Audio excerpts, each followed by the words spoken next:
రే విజయాడు ఇంట్లో లేడంట, ఎక్కడికి వెళ్ళిండ్రాడు? ఇవాడు ఒక చిత్త పుస్తకాలు అంటాడు రా.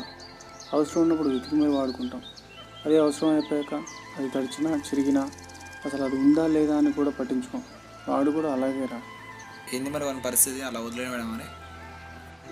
వాడు అసలు నేను కూడా మనిషినే అని మర్చిపోయాడు రా. వాడు అమ్మాయిని ఎంత లవ్ చేశాడంటే వాడు ఇన్ని రోజులు కష్టపడి ఇంట్లో వాళ్ళ సపోర్ట్తో క్రికెట్ కోచింగ్ తీసుకొని చివరిగా వాడు చేసింది ఏంటో తెలుసా? ఏం చేశారా? సెలక్షన్ లిస్ట్ వచ్చిందిరా. వాడు కూడా సెలెక్ట్ అయ్యాడు. వాళ్ళ ఇంట్లో వాళ్ళు మనోళ్ళు వాళ్ళు చాలా సంతోషంగా ఉన్నారు.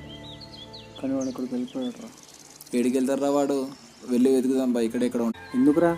లవ్ చేసి మోసపోయినా కూడా అలా ఎలా మళ్ళీ వాళ్ళే కావాలనిపిస్తుంది. అదంతే లేరా, దాని గురించి తర్వాత మాట్లాడుకుందాం. తర్వాత వాడిని వెతుకు. రే విజు, ఏంట్రా ఇక్కడ ఉన్నావు? అక్కడ అందరు నీకోసం వెయిట్ చేస్తుంటే నువ్వు రంజులో సెలెక్ట్ అయ్యావరా? రే, నాకు ఈ లైఫ్ వద్దురా. నేనేంటో తెలిసి కూడా నన్ను ఈరోజు ఇలా ఎవరు తెలియని వాళ్ళ మధ్యలో బ్రతుకుతున్న ఫీలింగ్ వచ్చేలా చేసిండ్రా తను. తను నాకు కావాలరా. తను లేకపోతే చనిపోవాలని ఉందిరా.